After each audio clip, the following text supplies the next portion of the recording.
Is it a bird? Is it a plane? Is it even Superman? No, it's Supergirl, and she's making history. The first official superhero film led by a woman is our review tonight on the Superhero Pantheon.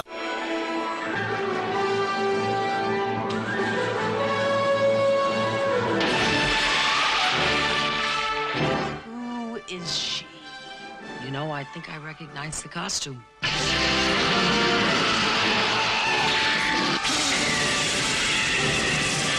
The question remains, just who on earth are you? On Earth, I'm Lee. Linda Lee.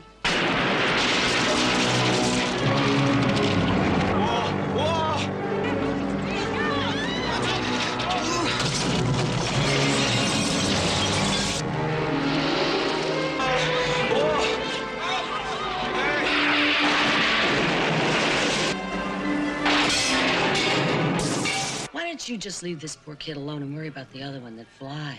Because nobody gets in my way.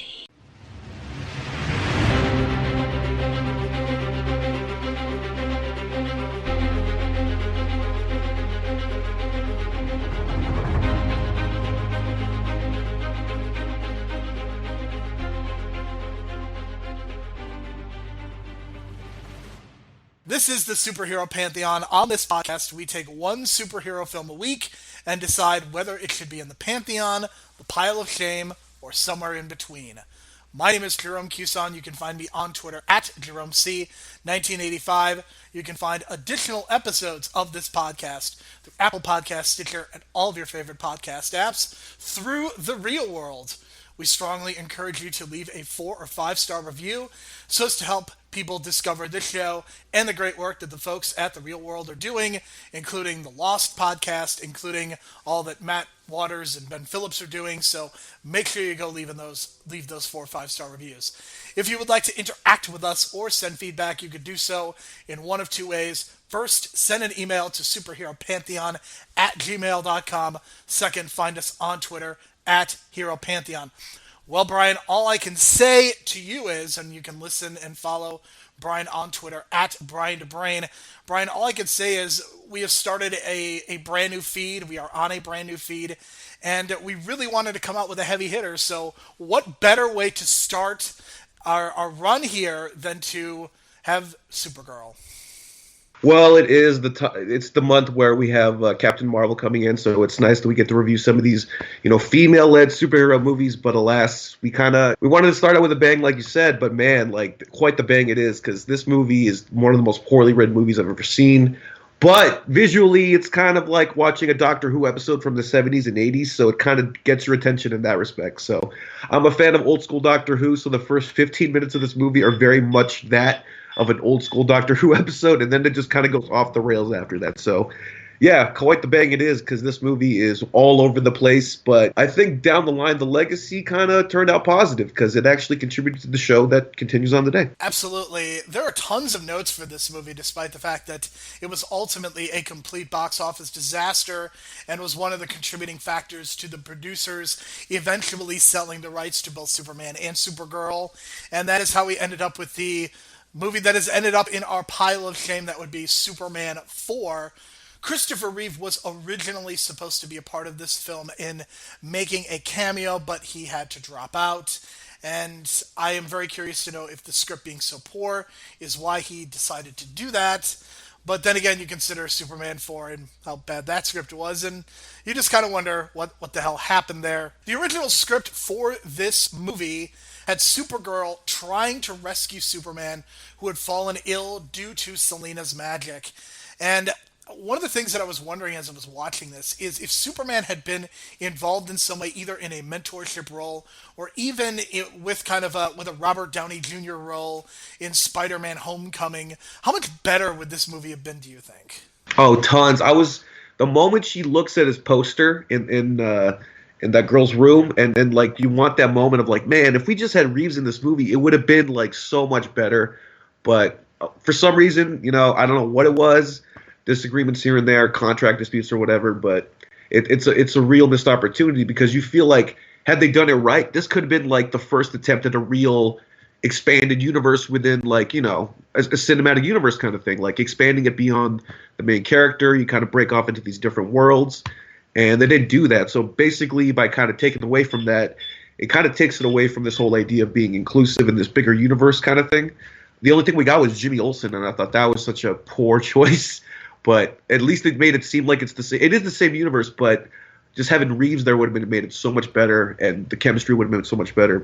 And him and Faye Dunaway would have had some interesting scenes, I think. All right, let's talk about a casting what if, and I think this is a very interesting what if. Brooke Shields was originally the first choice for Supergirl.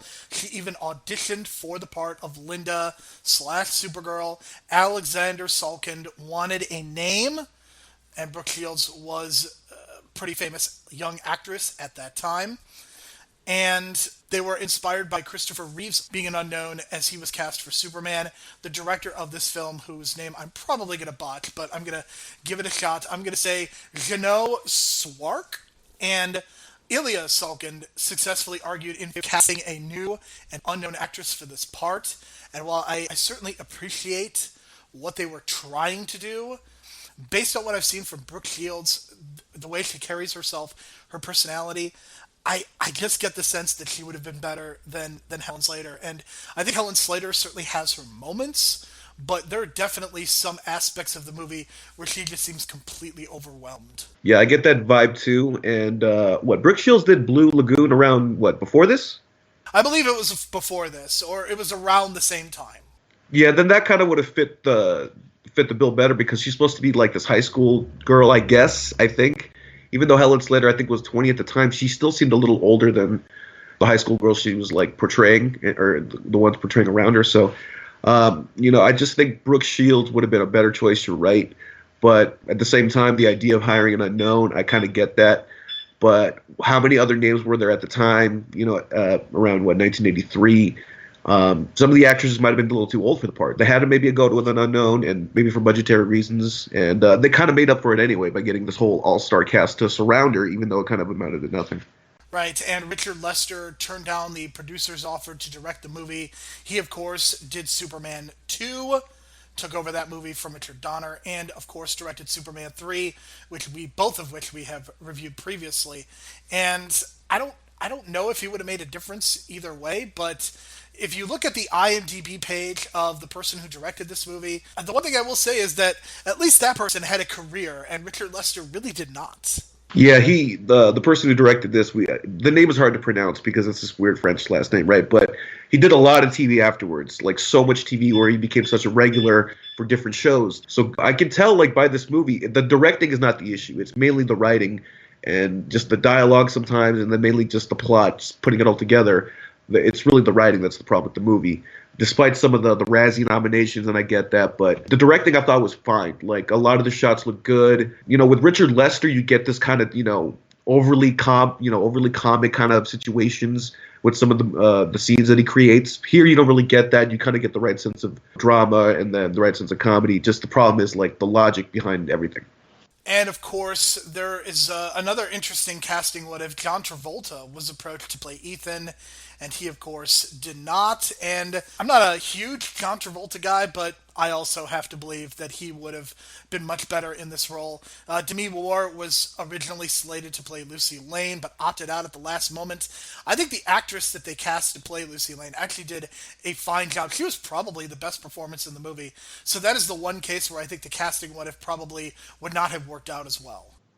Yeah, and I like that little tie-in, Lucy Lane. I guess she's supposed to be the little sister of Lois Lane. But yeah, it's just that weird little connection again that they tried to make it seem this big universe, but she did kind of steal the movie at times, and then by the end of it you kind of wish is like, how come she's not like a more of a prominent character in the Superman universe? Because I think that would have been a nice contrast and giving Jimmy Olsen this love interest that we never see until we see Supergirl. So that was kind of weird, but she did a great job, and she didn't really have much of a career after that actually too. And Dolly Parton was offered $7 million to play the role of Selena. Consider we're talking 1983-84 money, which is utterly insane to me.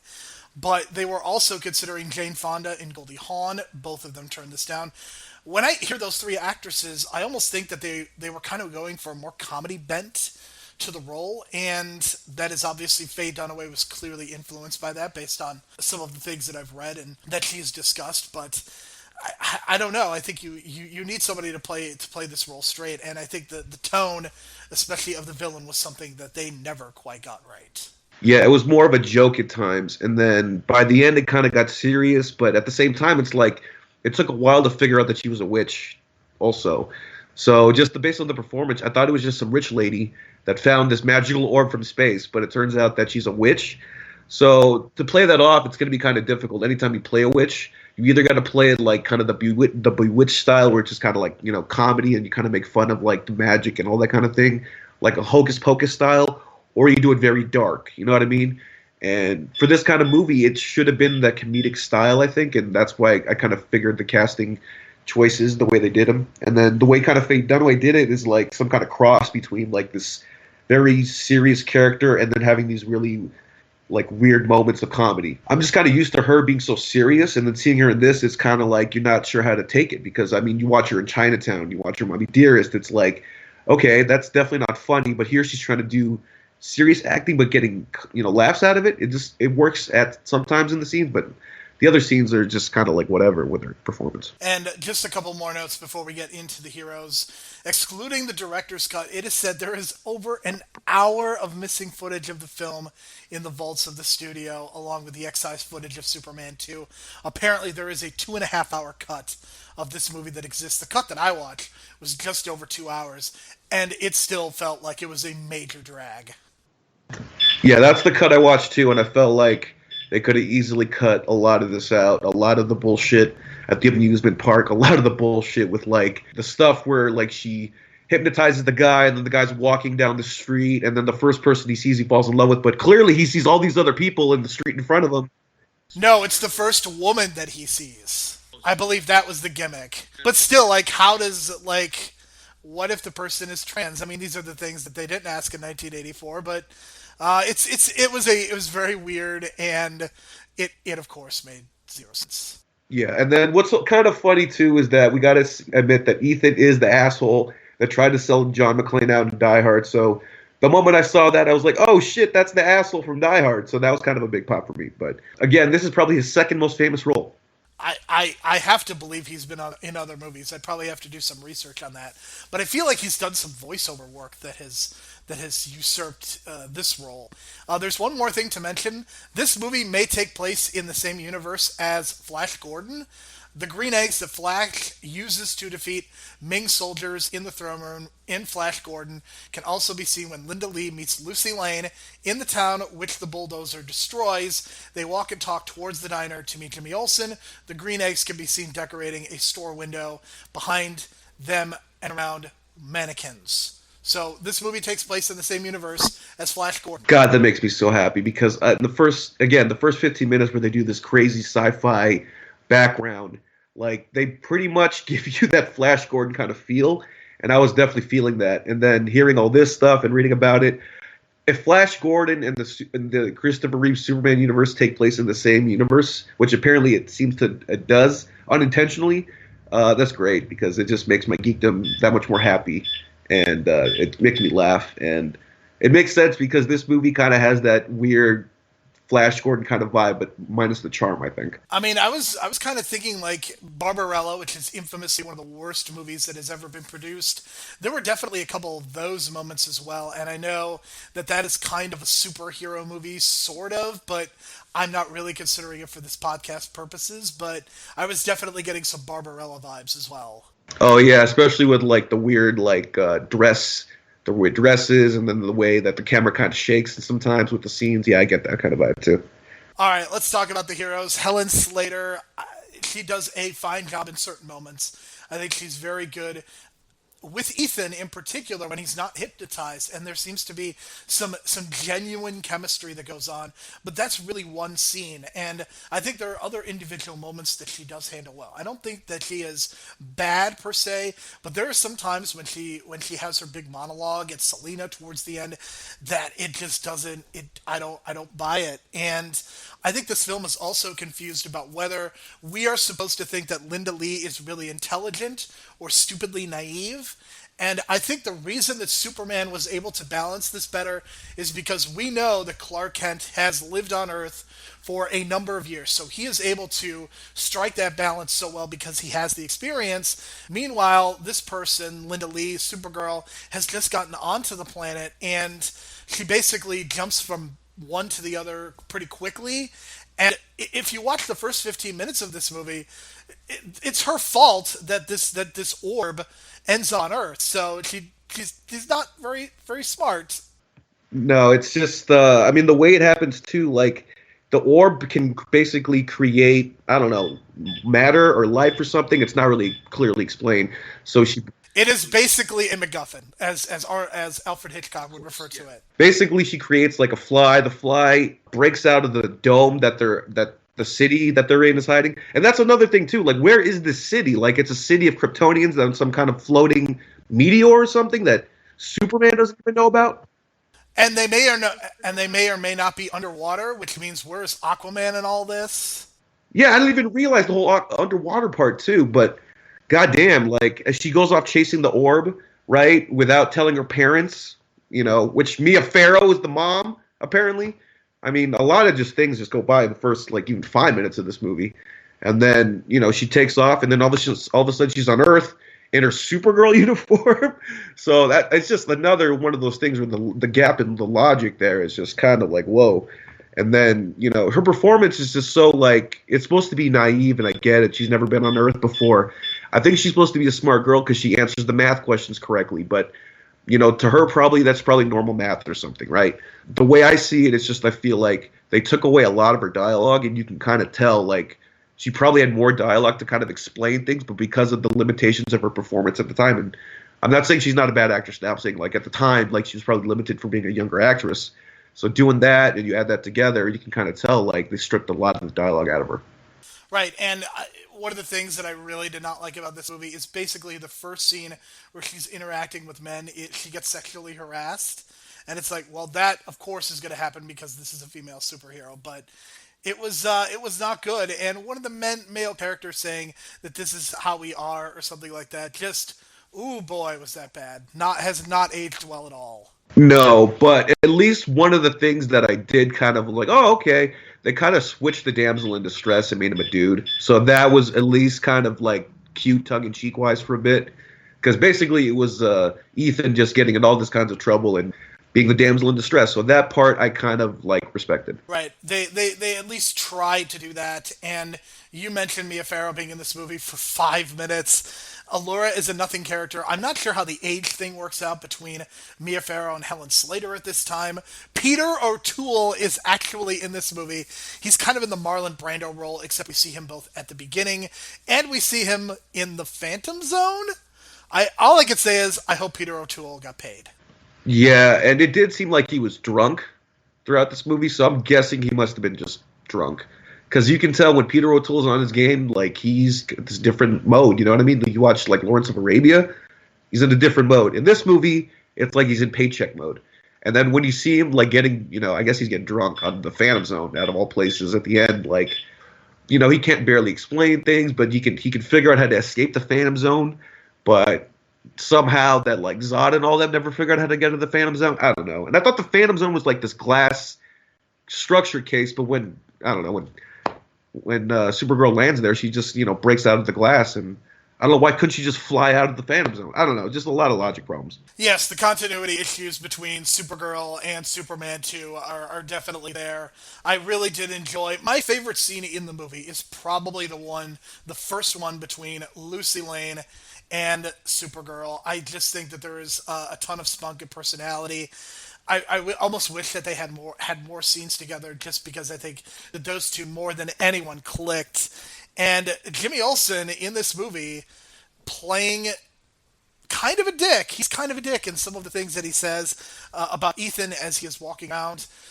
Jimmy Olsen's been around Superman. I mean, he has to know that something's up, right? He's just behaving like this. I'm questioning whether or not, why doesn't he just call Superman or something like that? You know what I mean? Like, well, they said something about Superman is on another galaxy doing something. So I don't know if you heard the radio. It's very faint, but you could hear them mentioning that Superman has left planet Earth to do other galaxy things, whatever that means.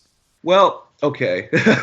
So that explains it. But I just can't help but think, like, why, if Jimmy Olsen is in this, like, how come he doesn't call Lois Lane, like, hey, your little sister's in trouble, or something, like, you know what I mean? Like, it just feels like so limited in the space that's given. Like, this is supposed to be an expanded universe, and they're not doing anything with it.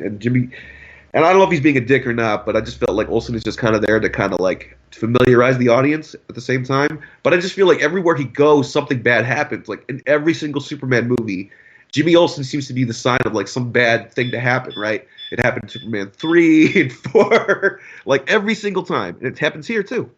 Well, the reason that he cannot call Lois is because he is trying to mac on her sister, so it would not, he cannot do that with Lois Lane there. So I am explaining away this continuity error by pointing out the fact that he clearly wants to get with Lucy Lane, which they do at the end of this movie, and that's why he doesn't call her.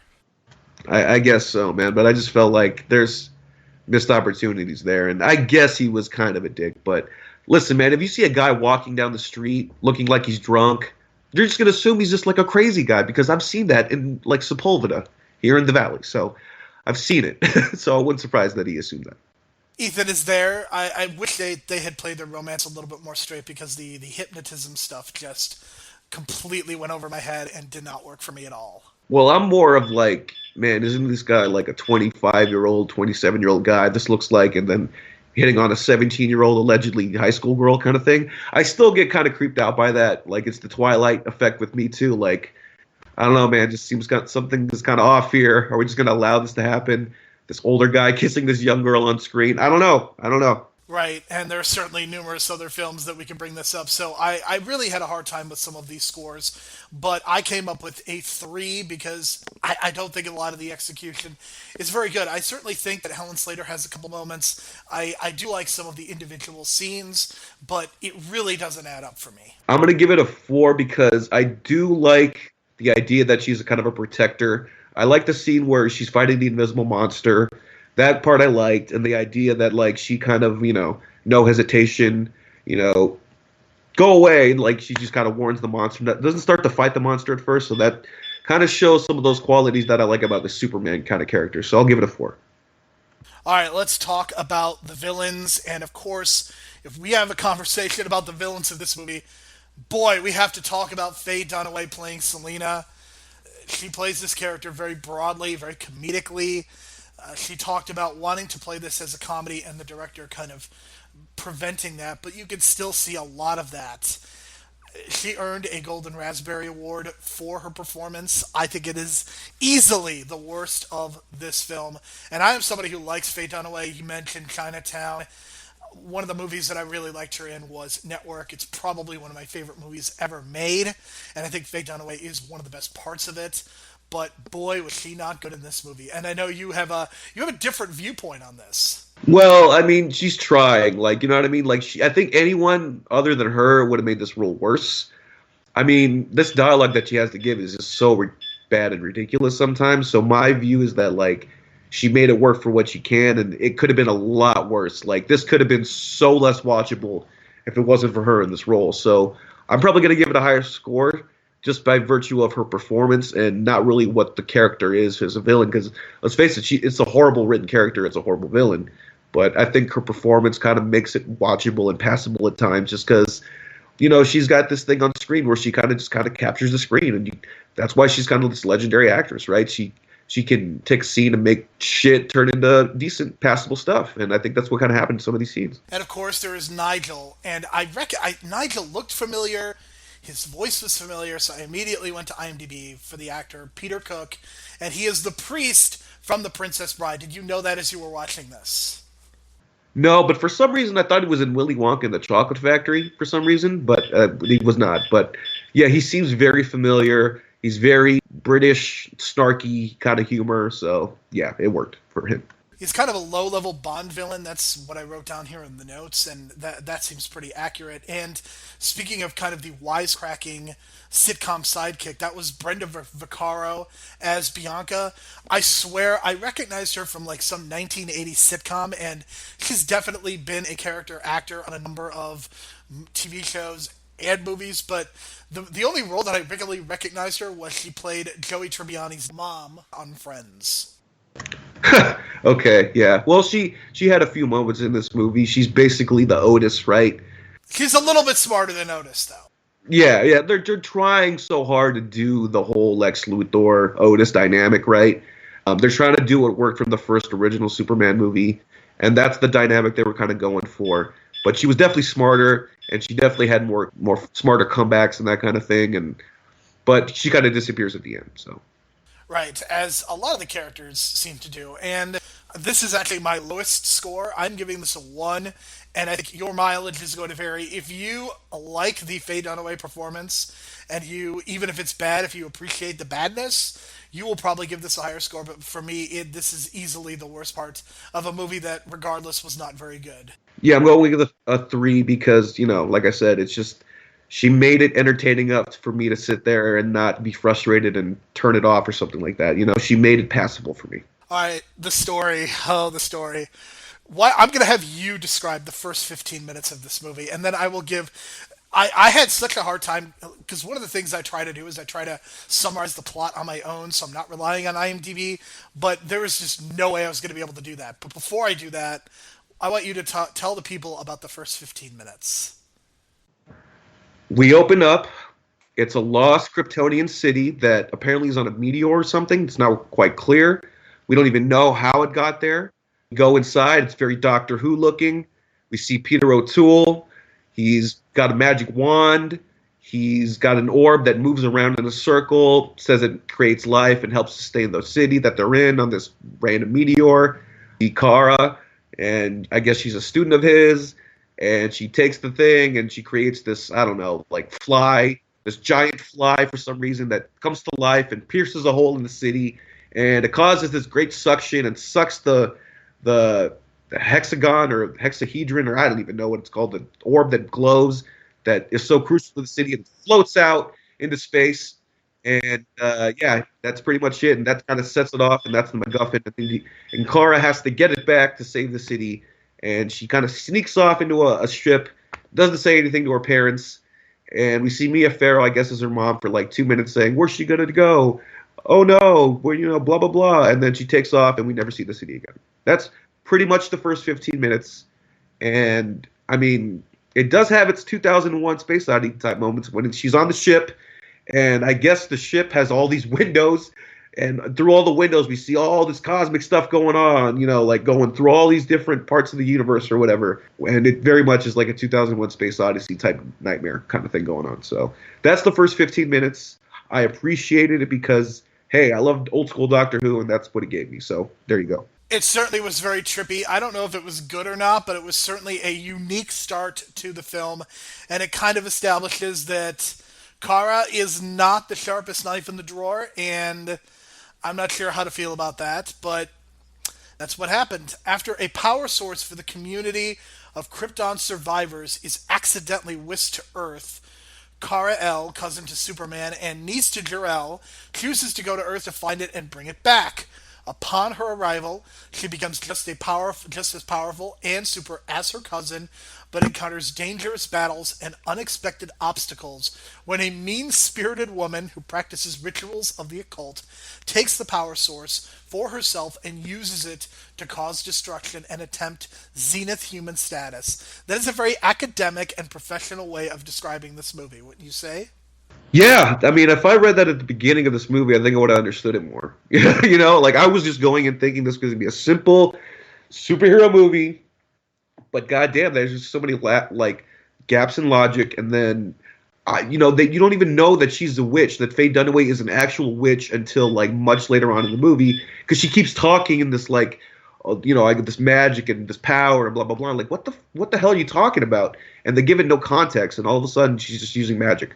So, yeah, just terribly put together. Right, and part of the issue with this story is there are a lot of extended scenes that don't really go anywhere. The fact that Linda Lee feels obligated to start school, it's never really quite explained why she has to do that, and the scene involving the dean is something that is worth noting. As you pointed out to me, what is significant about the dean that Linda Lee interacts with? Well, it's Principal Danvers. And what is the significance of that? And guess who's the name of Captain Marvel? Carol Danvers. Not only that, but they took the name Danvers and carried it over to the new Supergirl show, in which Supergirl actually plays the Supergirl in this movie, plays the mom in the new show, and uses the name Danvers as the last name as well. So it's very popular, is what you're saying. Everything's connected, man. Everything is connected one way or another. Every time we put a show together, it always comes full circle. It certainly does, and one of the more fascinating aspects of this story is the visuals and the way that the Phantom Zone is realized. And when we see Supergirl, it's really interesting, and the special effects don't totally work, but I almost became nostalgic for some of the sets and the way that it was designed, because you don't really get something that looks like that, and it was almost refreshing after seeing so much CGI. But ultimately, I think this is another weak aspect of the film. Like I said, there are some scenes that I don't dislike, but for me, the plot is nonsensical. The fact that this movie is over 2 hours long and something happens like every 5 or 10 minutes. We don't really get an action scene for the first half hour of this movie, and even the action that is done is not as well executed as even some of the Superman movies. So for all of those reasons, I have settled on a story score of 2. I'm going 1 because I was just so frustrated as to put the whole plot together. I had to rewatch some scenes to catch some dialogue to figure out what was going on. Like I said, it took me at least 3 tries to figure out that Faye Dunaway was a witch. Literally. I had to keep rewinding and trying to figure out what's going on, and then I realized she's a witch. So there you go. All right, Brian, let's talk about the technical aspects, which I think is the strongest part of the film. Like I said, I really enjoyed some of the set pieces. Not all of them were perfect. Some of them looked pretty bad, but they did look like that they were trying. The costume looks a little cheap. I appreciated the fact that they were going for kind of the different hairstyles, and that really did differentiate Supergirl from Linda Lee. Helen Slater with the blonde hair, I don't know if it was a wig or what, but it looked really odd, and I never was quite able to identify why that is the case. And I knew going into this movie that Jerry Goldsmith had did the score. I watched the first few minutes, I was like, the main theme of this really isn't that great or memorable, but as the movie was progressing, I think this is easily the best part of the movie. This is actually good. Jerry Goldsmith's score is far and away the best part of this film. I particularly like the part where we see Supergirl seeing the poster of Superman and the score that plays while that is happening, because it's not quite the Superman score, but I think it's really well done, and there are so many great musical cues throughout that it almost saves the movie for me. It was almost a case of like John Williams kind of saving Star Wars in the post-edit kind of thing. However, the script is not nearly as savable, but Jerry Goldsmith is like in his prime in this era. Like him in the 80s, I think he was just really like on it. You know what I mean? If you kind of go back and what he did in the movies, like in the 80s, like it kind of sounds this kind of like 80s kind of like heroic score that kind of carries out throughout the movies in the 80s that he does. So I really like this score right here. Like I mentioned in the DM, like it's Jerry effing Goldsmith, man. And to me, he's one of the most underrated composers. Like he's, no matter what, like you'll remember his music from your childhood, even if you don't remember him, but you'll remember the movie and then you'll start remembering the music and then you realize it's him. So here in this case, like is definitely the strongest part. I do like some of the visual effects they did, even though it's still, we're going to hang around a string and that kind of thing. But sometimes just that simplicity and using practical effects, like sometimes for me that works more than CGI. And I know that's me being old school, but some of these scenes were like she's carrying Ethan through the clouds. It's very much the reverse of Lois and Superman, right? But at the same time, you can't help but love just seeing an actual person floating kind of thing, through like with some clouds and stuff like that. Just the old school way of flying. I still mark out for that stuff. So I'm gonna give it a 7 because I love the music.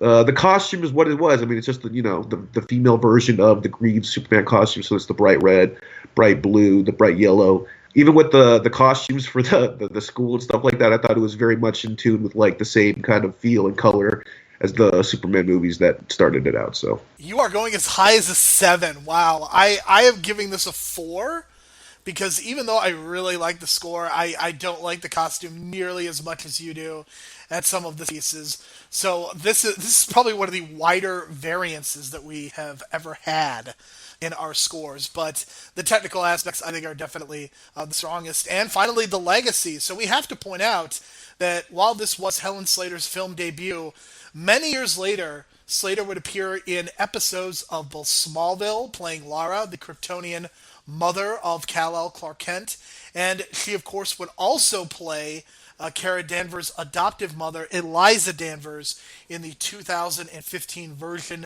of Supergirl that is currently airing on the CW. So when we talk about the legacy, that is a huge part of this, the fact that Helen Slater has been a part of this. I think you also assess the legacy of this film. You also have to look at the negatives. This did not do very well at the box office. This kind of killed the Supergirl, Superman franchise because we got Superman 4 after this. But you also have to consider the fact that, the director of this movie would go on to have quite a career as kind of more of a television director. So a lot of people seem to come out of this relatively okay. And while this movie is not very good, I don't think it is historically bad. So for all those reasons, I'm giving the legacy of this a 4. I actually had the same legacy score just because of the whole tie-in with Supergirl. And I do like the Berlanti TV, DC verse, and where they take old school like actors that played these characters before. Here they did with Supergirl, and then reintroduce them in the new era, playing a different character but kind of still being close to heart to the role. So I thought that kind of tie-in made this legacy that much better. And it kind of made things like on a happy ending kind of thing, because you watch this movie and you kind of help it feel like they had a lot of potential, a female lead. They could have done a lot of crazy stuff in the 80s and kind of changed things a little bit, but the franchise went nowhere. So this is kind of the redemption in the Supergirl TV show now, and I'm really happy for that. And I'm really happy that they were able to bring up the original character, or the original actress back, and that kind of thing. So for me, it's a 4 because, like you said, like the performances and the Razzies and the money lost and all that kind of thing. So you have to weigh out the negatives, positives. At least the positives down the line turned out to be really good down the line. My total score is a 14, which means, according to my calculations, this is probably going to come just short of the pile of shame. 19, because I really love Jerry Goldsmith and a good Faye Dunaway performance, despite what you think is good. All right, so this is a total score of a 33, and this is probably the worst movie that we have reviewed thus far that is not going into the pile of shame. But I think there are just enough positive elements, just enough good scenes, and a really good Jerry Goldsmith score to prevent this from going full pile of shame. Yeah, so if we have any more recommendations, if you don't really want to watch this movie, we get it, but please just kind of go through like some YouTube and look for the score, because if you listen to the score, you'll realize, man, this guy is really underappreciated, and I think he's kind of underrated, to be honest, because I think John Williams gets all the love from our nostalgia as kids, but I think, Jerry Goldsmith has a big part of that too. All right, I think we already talked about this a little bit. Would this movie have been better with Christopher Reeves in a supporting role, or perhaps introducing Supergirl in a mentee role before giving her a movie? Yeah, I think it would have been better if Reeves just kind of came in, and I think you would do it as like a secret Supergirl movie in a way where you kind of introduce this as like a superhero team up kind of movie. But at the beginning, like I like the idea of him getting caught and kidnapped, and she has to go save him. So I like that concept, the original concept, I guess, of the way this movie was put together. So that I do like. But her being like maybe in like a role like Diana Prince in Batman versus Superman, and that kind of role, that kind of maybe work too. But again, Superman 2 and 3 were just kind of like crammed together with so much stuff anyway that throwing in Supergirl, especially in Superman 3, I think, which we talked about, would have just not worked at all. Absolutely, that is the case, and I kind of wish that they had introduced Supergirl in a Superman movie and then kind of spun her off and did her own thing. I think that just would have worked out so much better for everyone involved, but given all the chaos surrounding the Superman franchise, who knows if that even would have worked. Okay, seriously, how much does Helen Slater look like Allison Brie as a brunette? Because this really kind of creeped me out.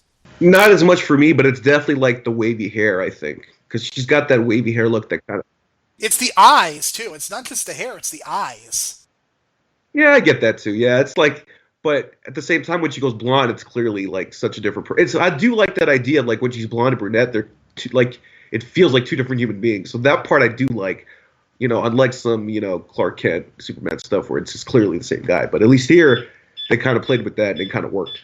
All right. Well, I guess this is what I want everyone to do. Please go watch some YouTube clips and find us at Hero Pantheon or at Jerome C1985 or at Brian DaBrain, and please tell me that I'm right because this is something that I just noticed right away and I can't let it go. Lucy Lane and Jimmy Olsen kissing seems to be something that would be important, right? I'm not sure. What are you going for? The fact that, I mean, it still creeps me out that I think she's in high school and that he's probably like a 20-year-old. Right. I mean, that's part of it, but like it's never mentioned again, even though Jimmy Olsen is in Superman 4.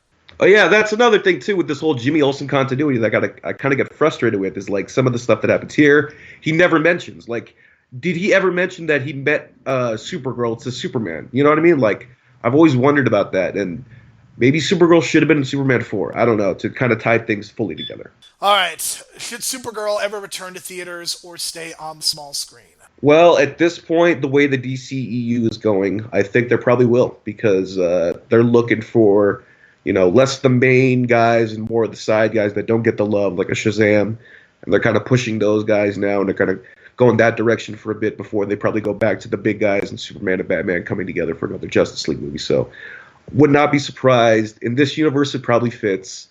They can do it sometime later on, and I don't know if you get that cameo from Henry Cavill, but I think if you kind of push it, they'll probably be willing to do it if you pick the right, Supergirl.